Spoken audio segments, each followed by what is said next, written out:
tsy nisy fanonganam-panjakana atao anaty trano zany fa fivoriana no atao anaty trano hoy ny pasteur Edouard Sarame androany. Tsy nisy vahoaka sy mpanao politika nahavita nanonga-panjakana ihany koa teto Madagasikara fa ny mpitandro ny filaminana lohany amin'ny fanonganam-panjakana raha ny nambarany. Saribakoly ny fitondram-panjakana ihany koa aza ny prefet fa tsy fanapahan-kevitra avy aminy ny nambarany omaly amin'ny tokony akana fahazon-dalana amin'ny hetsika rehetra atao na anaty efitrano aza hoy ihany koa ny lehiben'ny mpanohitra eo anivon'ny anteny miram-pirenena sy teny Irandriana Somiaiko. Tatrizay ary etiny Mikaela Andrianjaka sy Rina Rardera.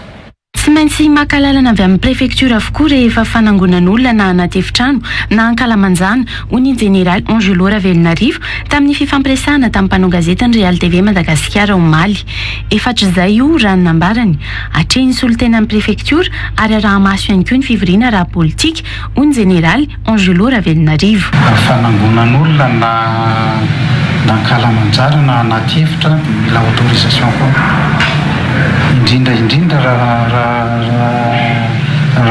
fionana ara-politika ilay izy dia tsy maintsy mila autorisation avy aty amin'ny préfecture. Afatra amin'izay mihitsy ka efa hatramin'izay zay manao an'izay avao.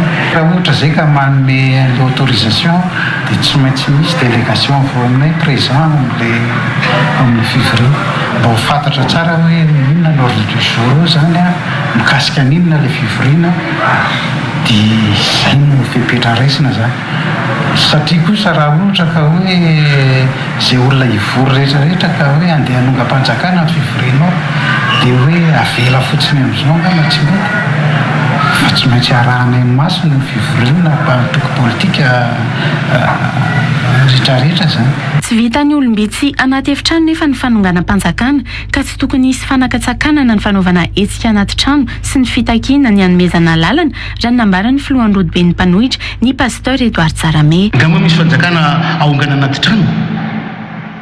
Nisy fanonganam-panjakana foana ny teto fa tsy tagnaty trano fa teny amin'ny arabe fa tsisy fanonganam-panjakana anaty trano zany fivoriana no anaty trano fa tsy fanonganam-panjakana. Azavady ka ho le izy azavady ka ohatran'izany le izy hoe fanonganam-panjakana zany tsy anaty trano ary tsy vitan'olodimy enina folo anaty trano fanonganam-panjakana fa izany tsy vita raha tsy anareo mpitandro filaminana no manatanteraka an'izany fa tsisy olo vahoaka na vita nanonga-panjakana zany teto tsisy mpanao politika na vita mpanonga-panjakana zany teto fa ianareo mpitandro filaminana no lohany amin'izany. Tsy angataka lalana eny anivon'ny prefektura ihany koa ny mpanohitra fa solitenan'ny prefektura no angatahany ireo hiaraka hivory aminy rehefa manatanteraka fivoriana hoy hatrany pasteur Edouard Sarame. Mazava ho azy aiza koa nisy lalana ohatran'izany. Amin'ny article fafily misy lalana ohatran'izany antsoina préfet dia hiarivory aminay. Nga préfet na lasa mpanao politika ka solitenan'ny préfet lasa mpanao politika fa hita ao anatina toko politika lalana avy aiza misy an'izany. Zay le mahajadona azy zany zay. Zahay raha hivory tsy angataka amin'ny préfet mihitsy aloha zava zay fa mangataka olona amin'ny préfet zahay hoe omeo ny solitenanareo préfet fa zahay hivory. Tsy manara-dalàna nefa ny fanapahan-kevitra nyraisin'ny prefektura mikasika ny tokony akana lalana amin'ny fanaovana hetsika anaty efitrano io hoy ny filoha mpiara-mitantana ny vovonana firaisan-kina sy teny Randriana Soloniaiko. Le izy aloha tsy manara-dalàna io décision io e. Ary ny fanoherana tsy haiko hoe inona ny atahoran'ny fanoherana hoe handeha hampikorotana handeha hanonga-panjakana ny fanoherana zay no atahorana ny fanoherana tsy avy aty amin'ny fanoherana mampikorotana fa ny fanjakana mihitsy midofotra mirindrina.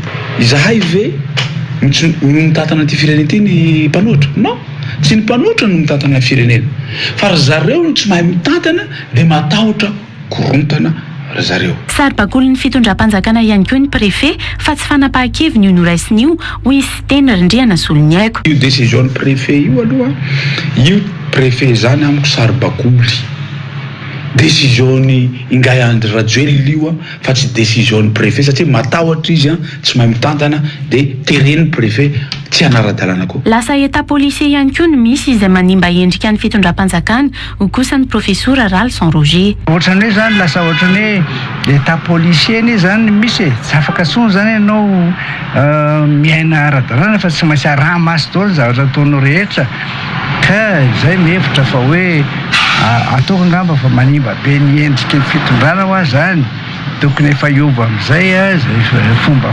fanaovana fitondrana firenena zay. Aloha le olona alalaka, rehefa malalaka anie le olona tsy manana eritreritra ninona mihitsy fa arao maso fotsiny izy a, ka raha ohatra izy manao zavatra tsy mety ataovy ny fanadihadiana, arao araka ny lalàna izy. Tokony hanokana toerana manokana ho an'ny mpanohitra ny fanjakana mba ahafahana maneho hevitra tsy isiany ny sakatsakany, hoy ny profesora Ralph Sanroge.